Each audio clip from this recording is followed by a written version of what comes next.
नमस्कार मेरे विद्यार्थियों।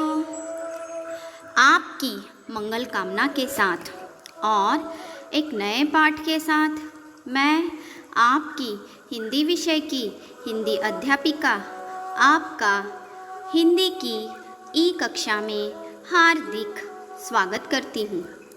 विद्यार्थियों, आज हम कक्षा 6वीं में विषय हिंदी में पाठ्य पुस्तक ज्ञान सागर से पाठ अनोखा वरदान का दूसरा भाग अध्ययन करने वाले हैं।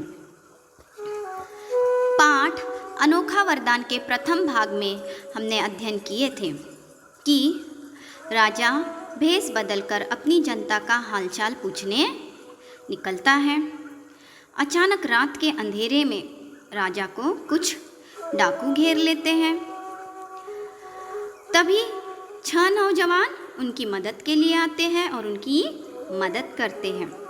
तब राजा उन 6 नौजवानों से अनुरोध करते हैं कि आप हमारे साथ महल चलिए। यह खबर पूरे राज्य में फैल जाती है। सभी नौजवानों की बहुत तारीफ और प्रशंसा करते हैं। आइए अब दूसरा भाग अध्ययन करते हैं।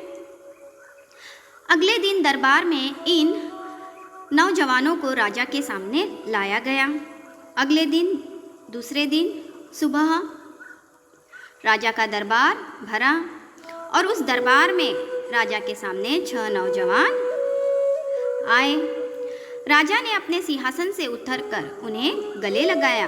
हाँ विद्यार्थियों, क्योंकि राजा की जान बचाई थी 6 नौजवानों ने डाकुओं से, इसलिए राजा जो है अपने सिंहासन से नीचे उतरता है और 6 नौजवानों को अपने गले से लगाता है और मनचाहा पुरस्कार मांगने को कहा और पुरस्कार मांगने की इच्छा जाहिर की। राजा ने कहा, आप बारी बारी से जो चाहे मांगो। राजा कहता है कि आपको जो चाहिए वह मांग सकते हो। अगर मेरे बस के बाहर न हुआ तो मैं इसी समय आपकी कोई भी इच्छा पूरी कर दूंगा। अगर आप जो कुछ भी मांगते हो पुरस्कार के रूप में, अगर वह मेरे बस में है तो मैं इसी क्षण बहुत ही जल्दी आपकी वह इच्छा पूरी कर दूंगा। उन 6 में से सबसे बड़ा था राजा। राजा ने पहले उसी से पूछा जो सबसे बड़ा था उम्र में, उससे पूछा। एक पल के लिए उसने सोचा और फिर कहा, महाराज, बहुत दिनों से मेरी लालसा थी कि मेरे पास आराम से रहने के लिए घर हो। अब जो उम्र में सबसे बड़ा था तो राजा ने पहले उससे ही पूछा, बोलिए आपकी क्या इच्छा है पुरस्कार के रूप में। तो वह एक क्षण के लिए सोचता है और फिर कहता है कि महाराज, मेरी बहुत दिनों से एक ही इच्छा थी और एक ही लालसा थी कि मेरा अपना स्वयं का घर हो। मुझे बस एक अच्छा सा मकान चाहिए। राजा ने उसी समय उस नौजवान के लिए एक आलीशान भवन बनाने की आज्ञा दे दी।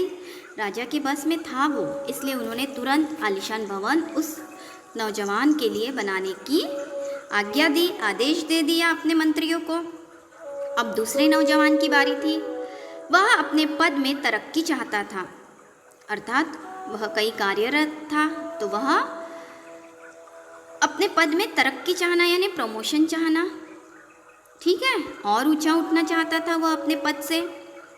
राजा ने उसे राज्य दरबारी नियुक्त कर दिया। राजा ने उसे अपने राज्य का दरबारी नियुक्त कर दिया और इस तरह उसकी इच्छा पूरी हो गई।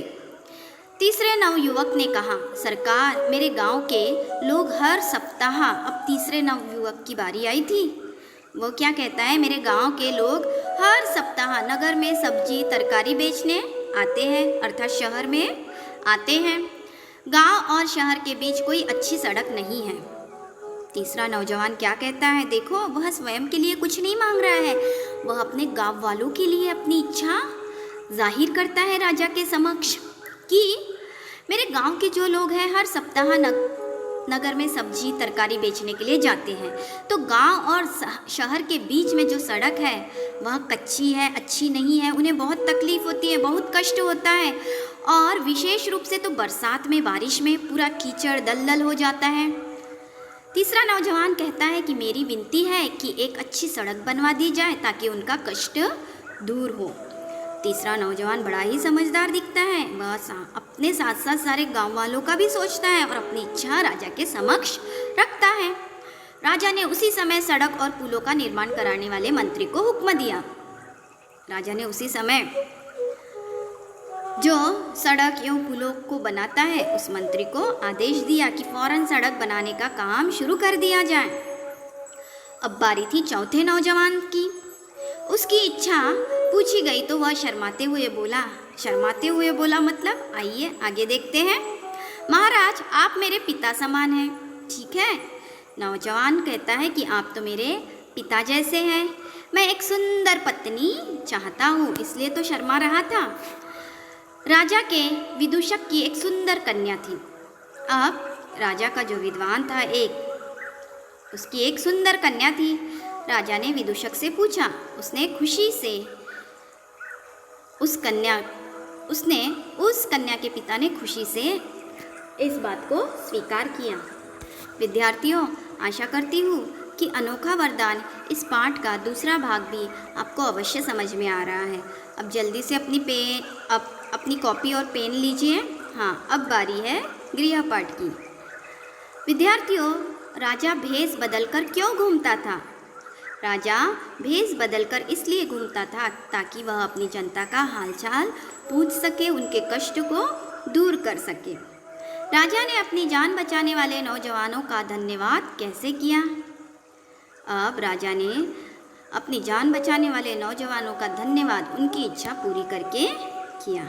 विद्यार्थियों, अब इस पाठ के तीसरे अध्याय के साथ मैं आपसे पुनः मिलने आती हूँ। धन्यवाद।